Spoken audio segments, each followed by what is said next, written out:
Sit up here.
a table before me in the presence of my foes.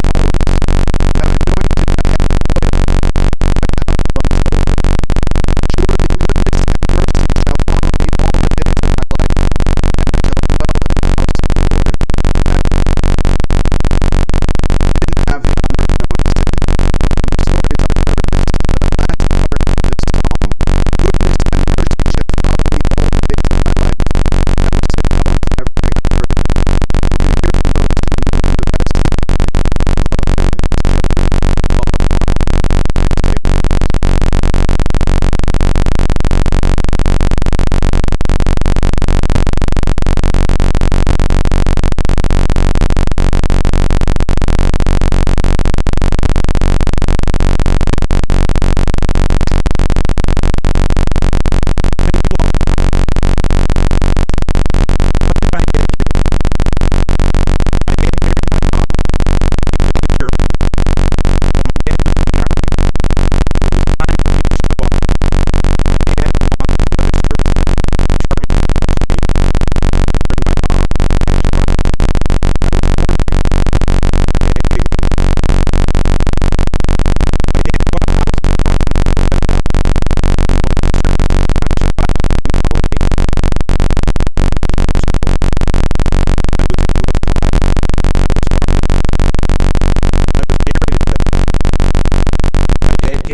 my my faith in Judaism.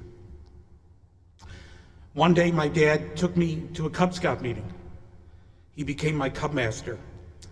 Later, when I was a Boy Scout, he became my Scoutmaster. He took a week vacation every year to join me at summer camp. I became an Eagle Scout. My dad taught me commitment and perseverance. My dad played racquetball. He taught me to swim. He wanted me to be active and exercise. I've lifted weights for the past 15 years. My dad never smoked and didn't drink. My dad taught me to be healthy. My dad always helped his family and other people at the expense of himself. He was always there when needed. If Temple needed another person for a minion, he would get a call and cross the street. He helped his Knights of Pythias Lodge with their various charity events and the summer picnic. He helped his parents and his sister.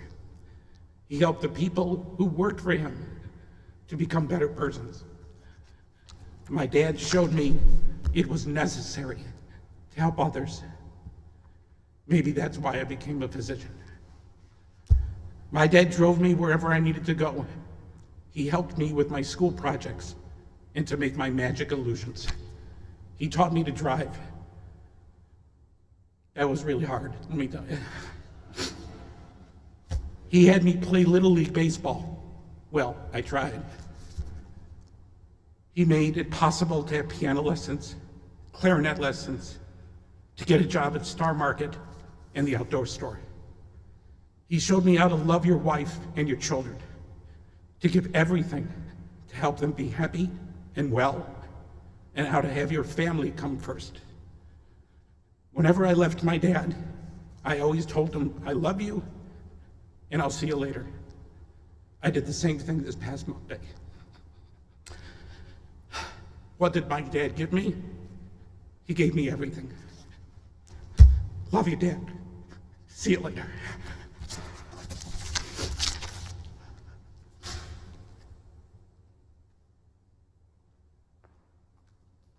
Thank you, Mark. It's now my honor to call upon Lauren to speak.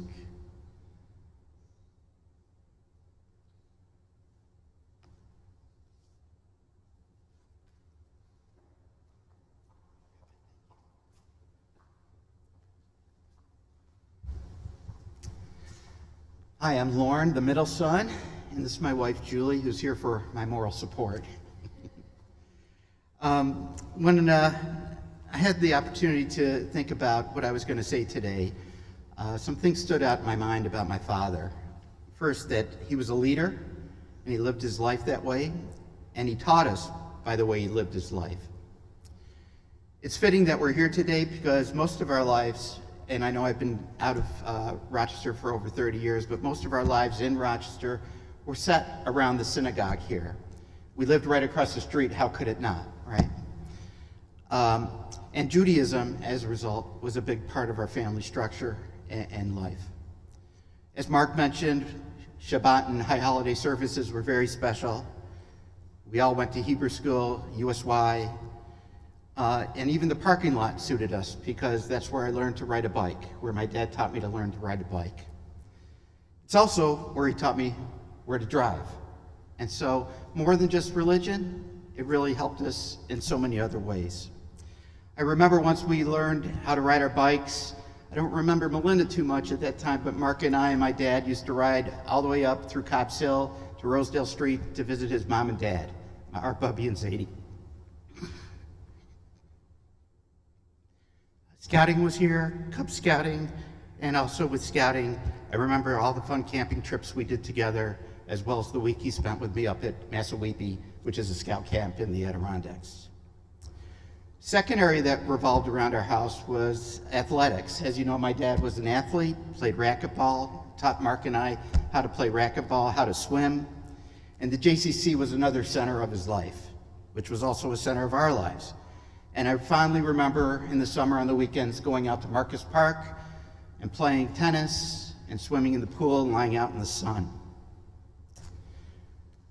The other things that were a lot of fun while we grew up were our summer vacations. And we took a lot of vacations. Some were educational, some were fun.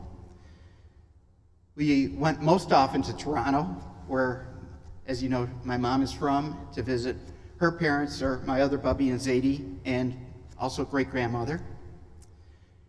We went to New York City, and my mom and dad, they knew I liked to do magic. So sure enough, we went to Radio City Music Hall, and we saw Doug Henning, the magician, along with Rockettes.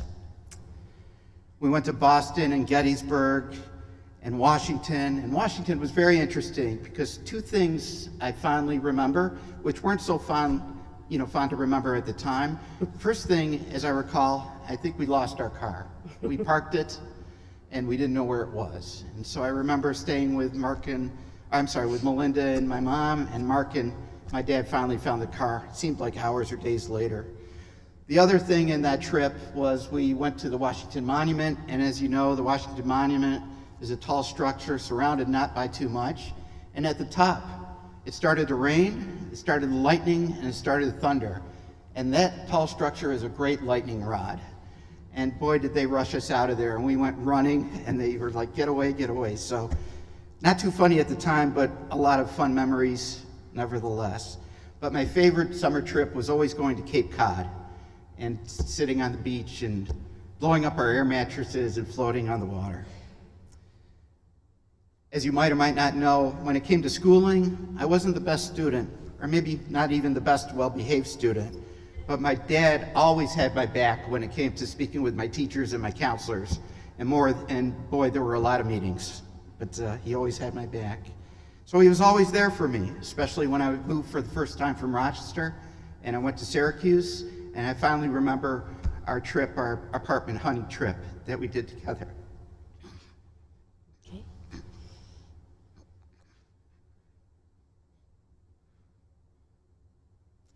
He showed and taught me. Want me to do it? Okay. Sid taught Lauren how to be a good person, a good father, and a good husband. And he is. All of it. And he loved our kids. And he loved both of us so much. Thank you. Rest in peace. Rest in peace.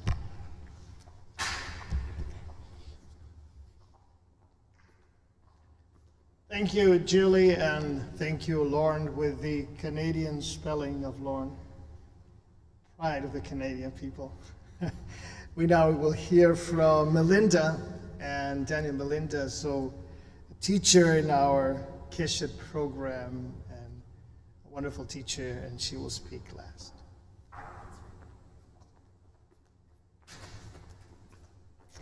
My emotional support husband. Thank you again for coming this morning to remember Dad He was a wonderful husband, son, brother, father, Zadie, and friend. He was such a good, hardworking, and kind man.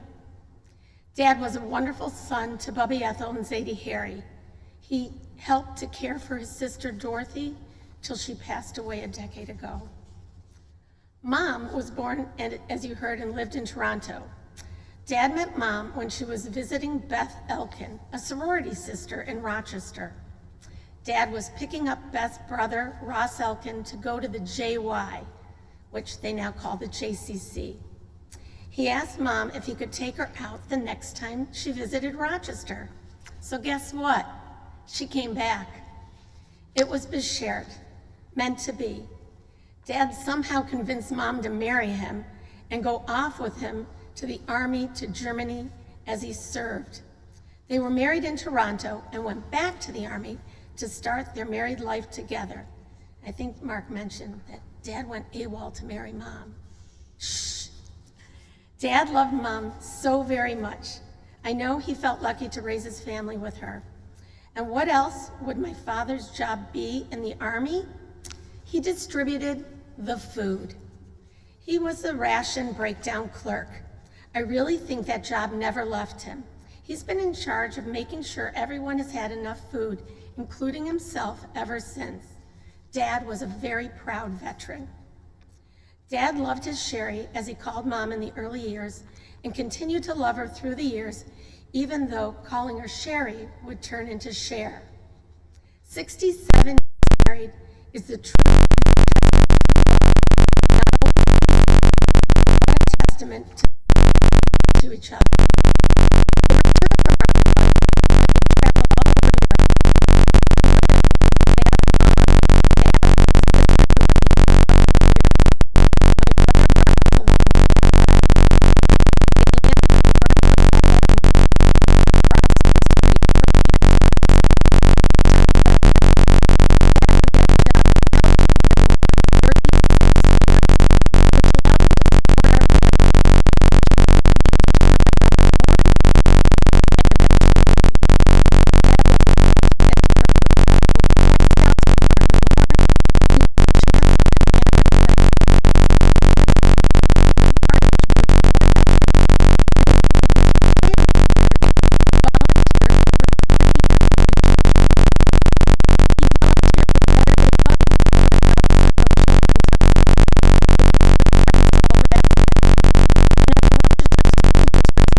Activities.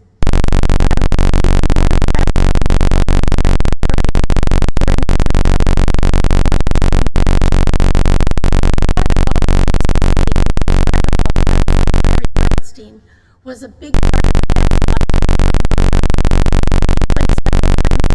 He entered many tournaments and racked up several trophies. After playing for decades, when racquetball became too difficult to play anymore, he entered the sport of pickleball, even before it was popular. Dad made sure that Judaism was the forefront in our home, keeping kosher, celebrating the holidays, making sure all of us became B'nai Mitzvot.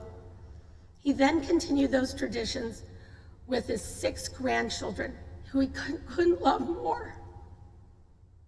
And he was so proud of. Alex, Nikki, Andrew, Evan, Jacob, Allie.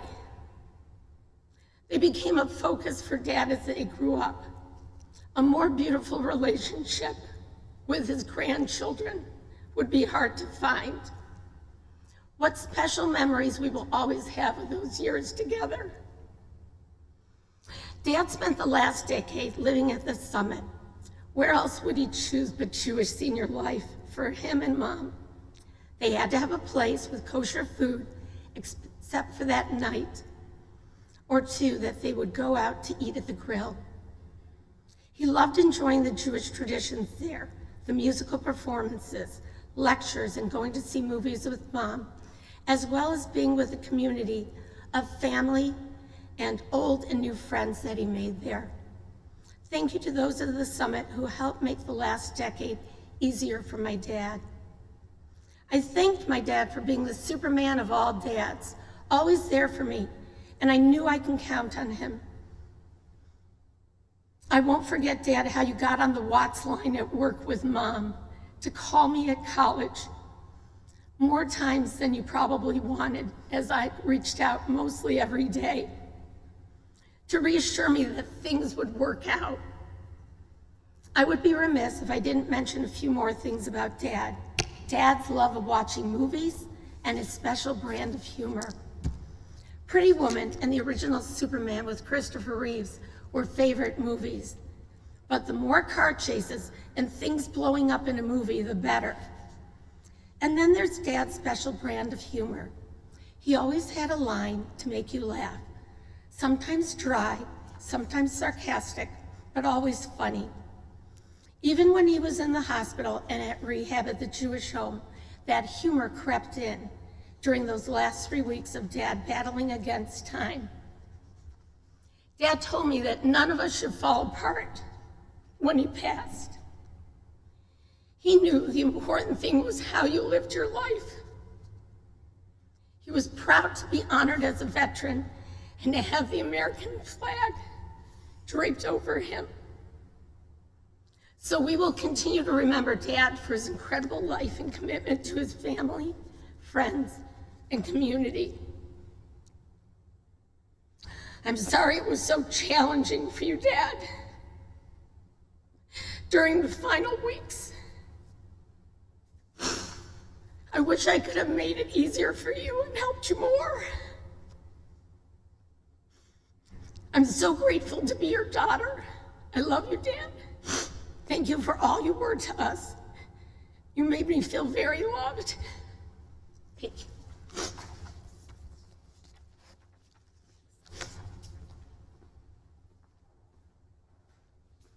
Thank you, Melinda, for a beautiful and detailed eulogy. And thank you, Dan. It is now my honor to call upon my colleague, Rabbi Steve Rubinstein from the Jewish Home.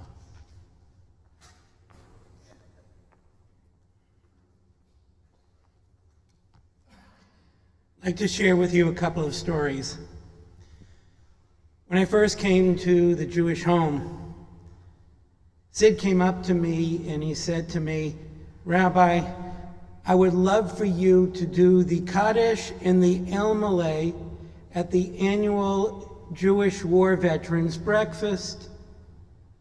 And I was honored that Sid would choose me in order to do that, considering all of the other rabbis that are a part of our community.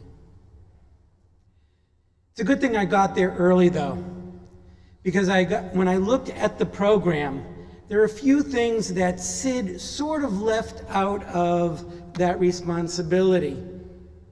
I looked at the program: invocation, rabbi; Kaddish, rabbi; El Malay, rabbi; Hamotzi, rabbi; and if that wasn't enough, benediction, rabbi. I have never scrambled so much in order to come up with some words that were meaningful, both before the program begins and as well as when it ends. Sydney, thank you for asking me to represent you, the Jewish Home, and all of our veterans who have served us proudly in that way. We have services on Friday night at the Summit, and Sid has his own seat in the back of the room. He always makes sure that there's a second seat in case show up.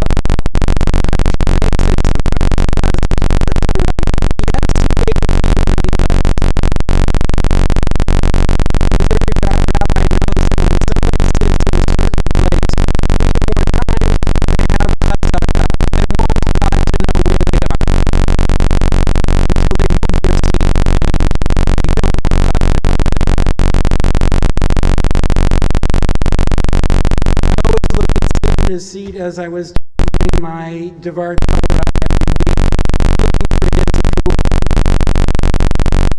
He never smiled at me.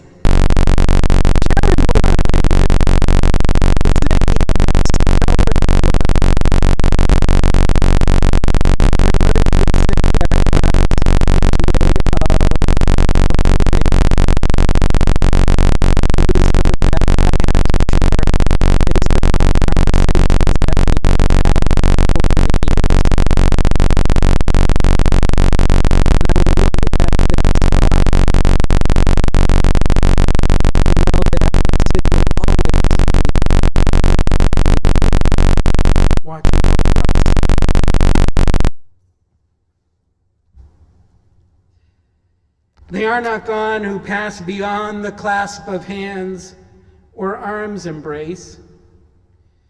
We need not look to see, nor need we try to catch the sound of feet. They have put off their shoes, softly to walk by day within our thoughts, to tread at night our dream-led paths of sleep. They are not lost who find the sunset gate, the goal of all their fruitful years. Not lost are they who reach the sun of their time.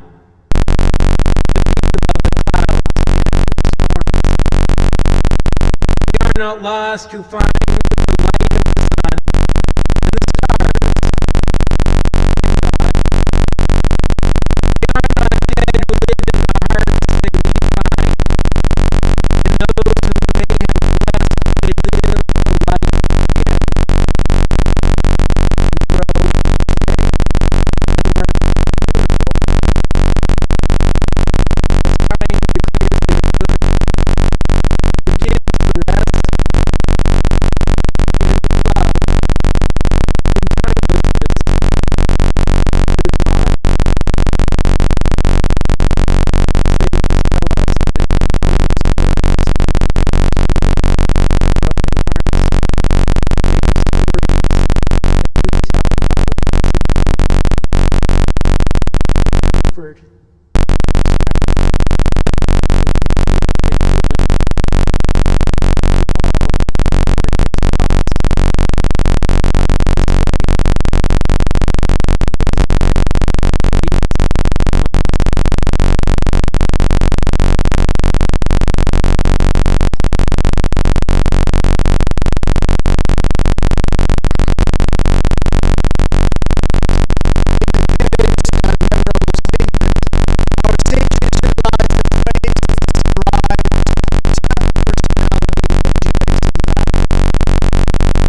They tell us, "Kol hamorit b'ma'ot al adam kasher, kadosh baruch hu sofran u'mehinam b'nei benutav." Tears shed in the passing of an adam kasher are so precious in the eyes of God. He cut down each of them and stores each of them in a treasure house. Our sages did not use the expression "Adam chashuv," an important man, "Adam gadol," a great man.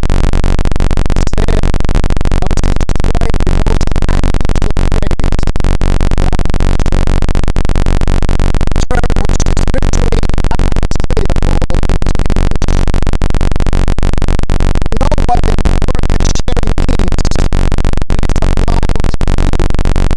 Yeah, granted, it's still not food. In this case, the meaning of the word kasher is a bit different. What sort of a man did our sages have in mind when they said God's self mourn his passing? When the term kasher is applied to a person, it means to mean a man of integrity, a good man, a man who lives a life in the spirit of purity, a life of closeness to humanity, a life close to the service he can bring to the community, a life of reverence for God. St. Cohen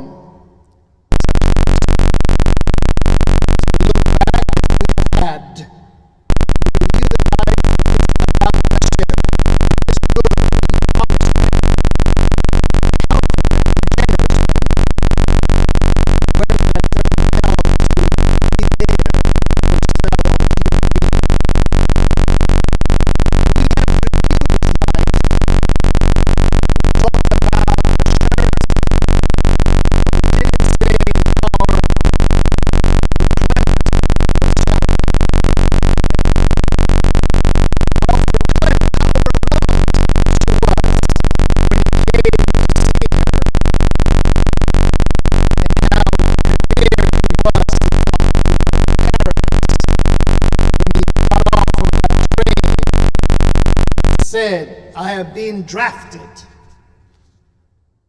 Sharon didn't know what that meant. She was concerned whether he's going to marry him or not. And we heard about all the intricate things he had to do to get to Sharei Shamayim synagogue in Toronto, a beautiful and big synagogue, on that day to get married. And how challenging was to bring his bride back into the United States and leave her for a moment at that motel outside DC while he was showing the papers to his superiors in the army that he was now a married man. A relationship that lasted for 67 years. 67 years. We heard from Mark, from Lauren and Melinda, how wonderful of a father he was, how involved with his children in their education, but beyond that, in teaching them the values, what's important in life, in bringing them to work at his job, a job he had gotten when he went out of the army. One job in his entire life, beginning in the packing department and go all the way up to management. Because Sid had that special touch, the way he smiled, the way he talked to people, the way he built relationships, the way he was able to be helpful to others. He was sent all over the country as a troubleshooter from the customers.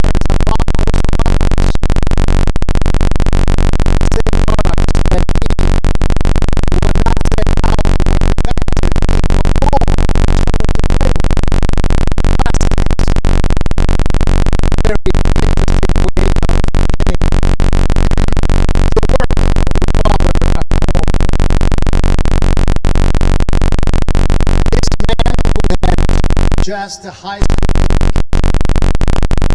able to get to the top. And then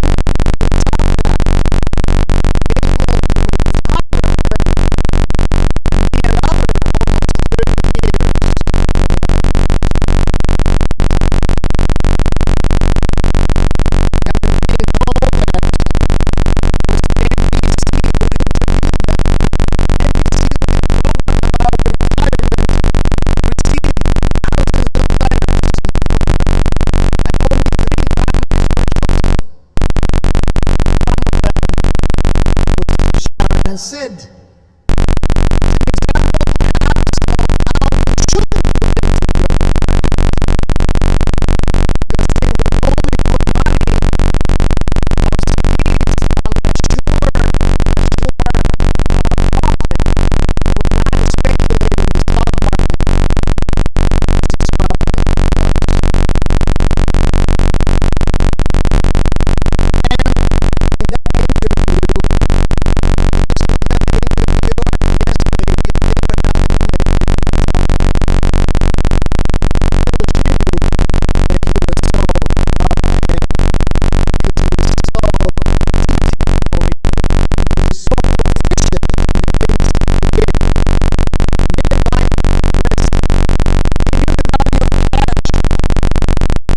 remembers him on the phone with the dealership saying, "Should I get this car or this other car? How much you offer? I'll pay you cash."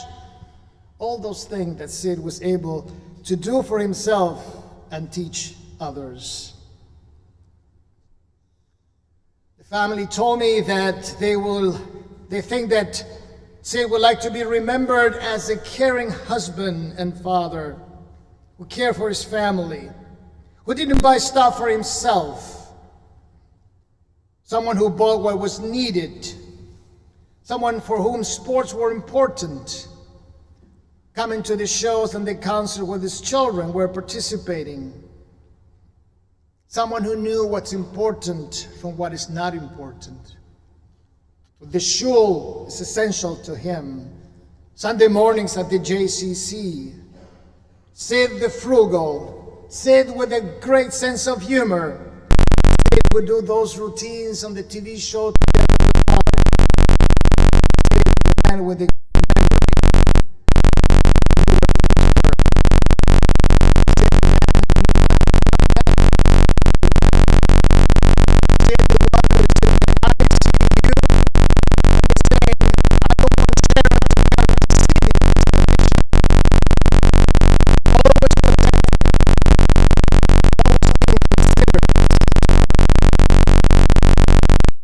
someone here taking care of his own brother and sister in the past, with finances, making sure children and the wife are okay. Mark surprised me yesterday. We call about his father and say, did this, did that. So what's that? But to the Bible gives me get this thing. And the Bible always there's no more of special relationship. Of the way that we disagree on the table, we're able to disagree on little disagreements. See what's interesting forming character of the soul, helping them develop their personality. So you're not going to get one Hanukkah present for the day of Hanukkah. They can make one whole lifetime. To understand his family, to understand that it's wonderful that we can have these ways that will be measured. I know that you'll try the same for your children. They try the same. He's an amazing man. Work at home. Great people skills. Someone who can learn on the job and make progress and apply to the next level of management. Always looking forward. Told his children how to drive, live a good life. He achieved his goal. And again, his biggest concern after thinking about his demise will be what's going to happen with Sharon. We know that your children who are close to you will take care of you as it did. 3 weeks. 3 weeks.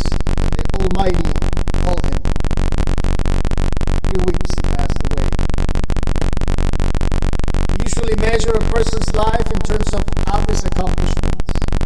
We look for marks of success in life, which are traditional recognition in one's chosen field, material possessions, community prestige, and the number of organizations that one belongs to. And we tend to think that the prosperous and busy person is the one who has led a successful life. But the Jewish tradition offers a different standard. It teaches us not to look for the outward signs of prosperity, but rather to judge a person by the worth of their life. In David, the author of the book of Psalms, offers us the classical Jewish description of a worthwhile life in the first psalm. He tells us that happy is the person who has not walked in the counsel of the wicked, nor stood in the way of sinners, nor sat in the seat of the scornful. The measure of a person's life can often be found in King David's teaching in the things that a person has not done. The measure of character is one's ability to resist the temptations that will lead us one astray from the right path. In this spirit, when we look back over the life of Sidney, we must measure it not with the measuring of rod of material success, but with the measuring rod given to us by our tradition of a worthwhile life, a life of good deeds, a life of goodness, of firmness, of conviction, devotion, of teaching Torah, and teaching to his children and family and community. And by these standards, Sid lived a very worthwhile life. He was predeceased by his parents that he adored, Harry and Ethel, and his sister Dorothy, and he survived by his wife of 67 years, Sharon, proud father of Mark, Michelle, Lauren and Julie, Melinda and Daniel, and devoted grandfather, as we heard from Melinda, of Alexander, Nicole, Andrew, and Jacob, as well as Evan and Allison, and survived by several cousins. Proud son of this country, proud of have served in the U.S. Army, a lifelong athlete, someone who cared about community. Men's Club at Temple Bethel, Boy Scouts of America, Troop 3. Served as Chancellor Commander of the Jewish War Veterans, David J. Kaufman, Post 41. And a life of volunteering to everything. 2 years in Jewish Home, volunteered Better Buddies, Galizano Children's Hospital, and Rogers School's literacy program. Its passing leaves a tremendous void in our community, a void that will never be filled. He leaves a legacy that will continue inspiring all who knew him. And we only pray to God Almighty that his memory will continue to be a blessing to his mishpacha, to his family, and to his synagogue. And may the memory of our dear Cohen, Simcha ben Tzvi Yehuda HaKohen ve'eta, be always bound in the bond of life eternal. And let us say all together, Amen. Kindly rise for the memorial prayer.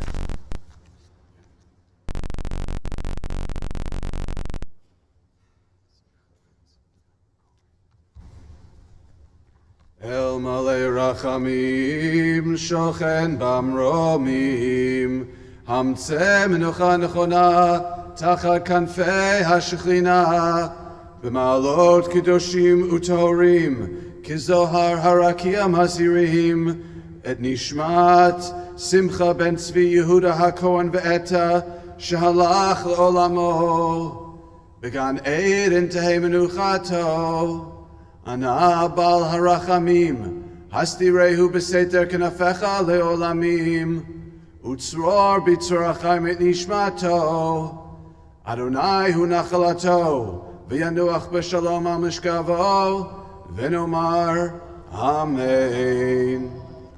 Exalted, compassionate God, grant infinite rest in your sheltering presence among the holy and pure to the soul of Simcha ben Tzvi Yehuda HaKohen ve'eta, who has gone to his eternal home.